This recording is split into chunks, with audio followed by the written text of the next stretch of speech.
Close your eyes. Let the day drift away. Let your thoughts quiet. You're safe now. You're warm. You're still. Let your breathing slow in and out, like the gentle rhythm of wind through tall grass. Tonight, we journey to a world that looks almost like ours. But one thing is missing. No buzzing in the summer air. No flicker of wings near the window. No hum of life under the leaves. Tonight, we imagine, what if all insects disappeared? Honeybee Chapter 1. The vanishing, it didn't happen with a bang. It wasn't a storm or an earthquake or a comet from the sky.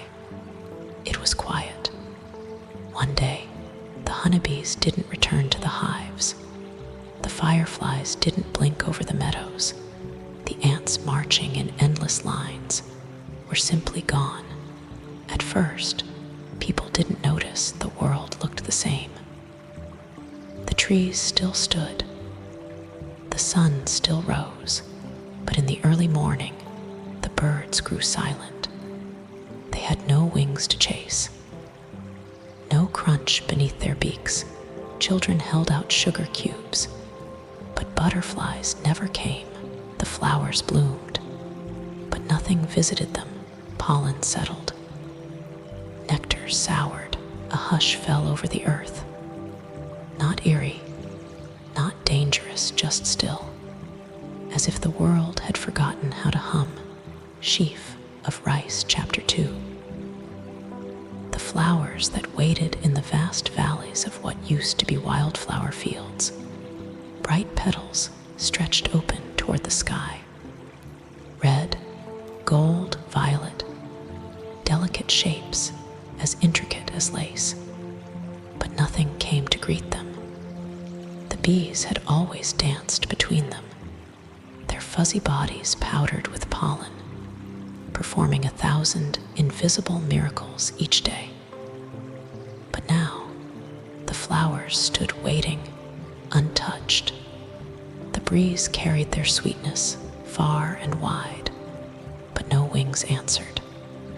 Over time, the blooms began to fade. Their seeds stopped forming. The colors dulled, as if painted in fading memory in greenhouses and gardens. Humans tried to help. They painted pollen with tiny brushes. They sent out drones shaped like beetles. It worked for a while, but it was not the same. It lacked the magic, the ancient bond between flower and flyer. Ant Chapter 3. The forest beneath our feet underground. A silence took root. The soil, once alive with tiny feet and jaws and burrows, fell still. Earthworms still wriggled. Fungi still grew. But the architecture of insects, the tunnels, the colonies, the endless cleanup crews had vanished. Dead leaves began to pile in the forest. Old wood stayed untouched. What once returned to the earth now simply sat.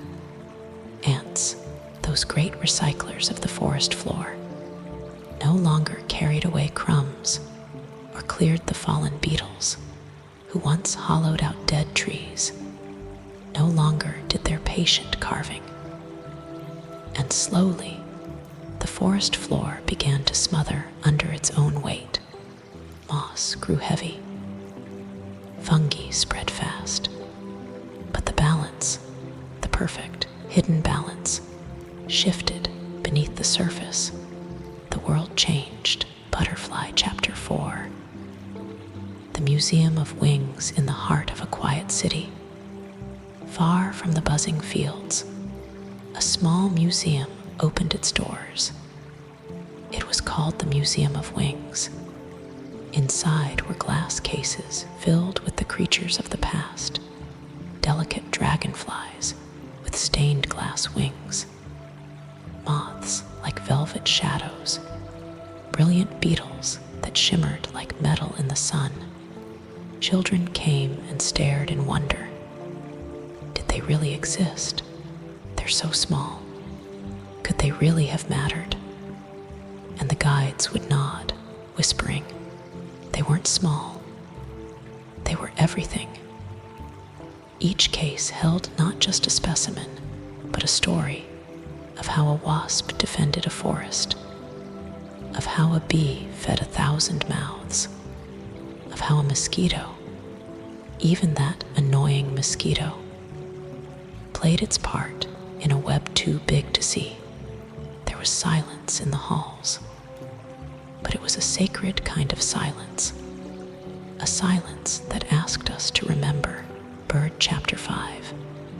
The birds that waited the robins came early in spring, just as they always had. They built their nests in trees, their eggs speckled and warm beneath feathered bellies. But when the chicks hatched, there was nothing to feed them, no caterpillars, no moths, no wriggling grubs hiding beneath bark. The parent birds flew farther each day, searching. They landed on rooftops, in gardens, even pecked at crumbs on city streets. But the food their young needed was gone. Some birds changed. They adapted. They ate seeds, scraps, even berries they once ignored. But many did not. The skies grew a little quieter that season, and the silence stretched on. Seedling Chapter 6. The farms that struggled at first. The crops grew strong. Wheat waved golden across endless plains, tomatoes, cucumbers, apples, and melons ripened under the sun. But when the harvest came the next year, something had changed. The fruits were fewer. Misshapen, some plants flowered, but never bore fruit. Others grew wild and tangled, confused without their tiny winged guides, without pollinators, bees, butterflies, beetles. The cycle broke, and no one noticed until it was already happening. Farmers tried.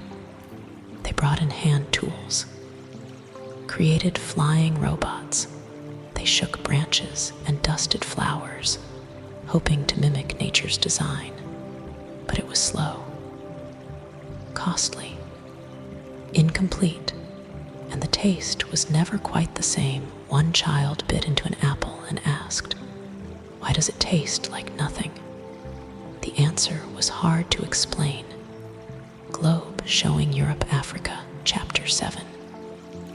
The balance undone for every insect that vanished. A ripple was sent through the world. Frogs waited by ponds, their eyes watching the air for movement that never came. Bats emerged at dusk to find the sky empty. Spiders spun webs that stayed perfectly clean. Some animals adapted, others starved, still others grew too strong, like rodents, freed from insect competition, who multiplied fast and hungry. Weeds spread in gardens that used to be managed by quiet, helpful bugs. Trees sickened as bark beetles, once kept in check by natural predators, multiplied without limit.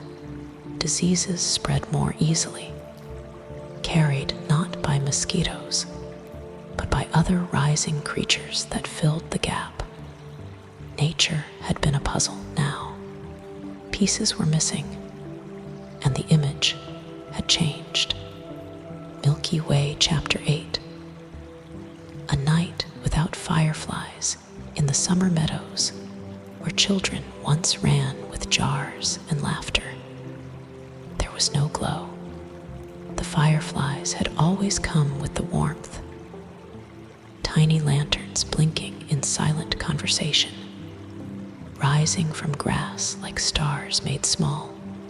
Now, the nights were dark, peaceful, yes, but missing something magical. Some adults tried to remember what it was like, the flicker of light just beyond reach, the moment of stillness as you waited for it to return. Stories of fireflies became bedtime tales. Parents whispered to their children, "There used to be lights in the grass, tiny ones, like the stars had come down to play." The children listened, wide-eyed. They looked out the windows at night, hoping to catch a glimpse.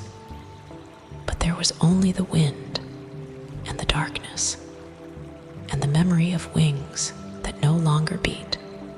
Test Tube Chapter 9. The lab-grown wings in quiet rooms filled with glass and light.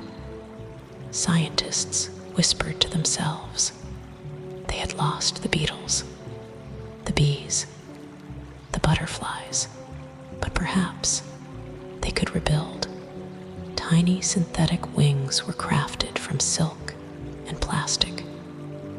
Miniature pollinators, coded and programmed, flew between test tube flowers and artificial trees. They buzzed and blinked and responded to the world around them. They didn't sleep. They didn't sting. They didn't need the sun. And still, they were not alive. Children watched through the glass walls and asked, "Are they real?" And the scientists paused. "They work," someone said, "but they are not wild." The labs grew gardens indoors, tomatoes without sunlight, apples without orchards. But the stories stopped blooming. The magic, it seemed, had flown away with the last dragonfly.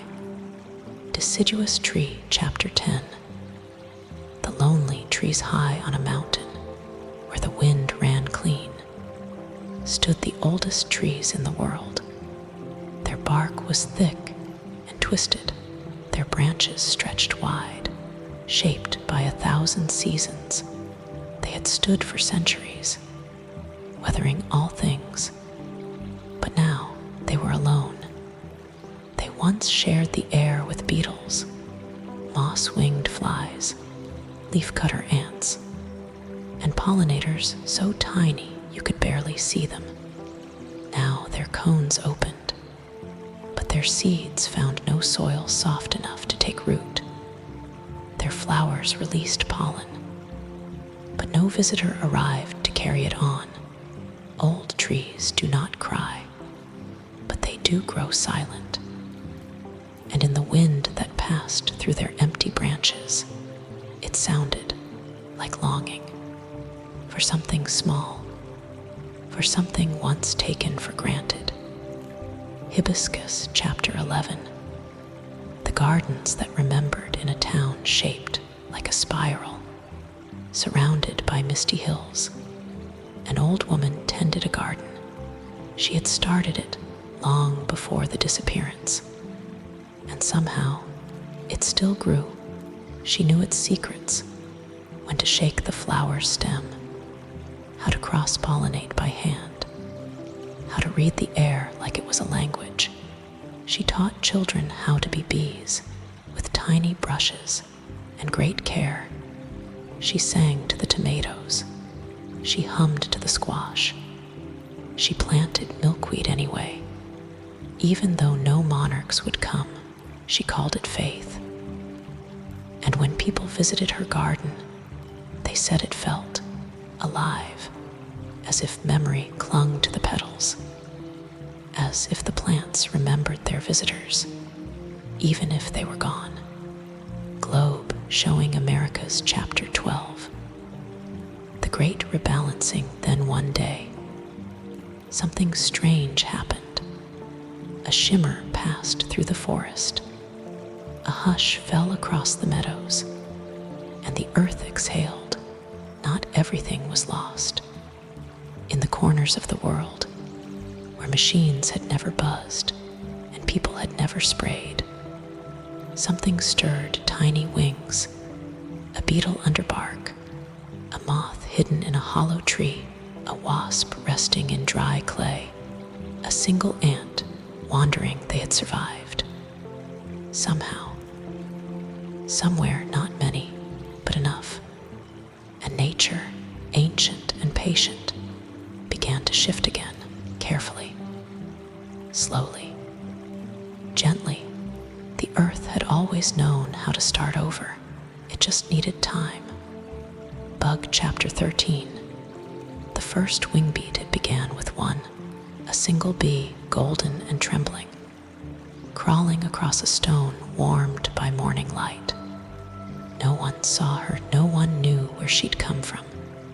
She hovered near a patch of clover and dipped her body gently into the bloom. The petals trembled, as if the flower recognized her.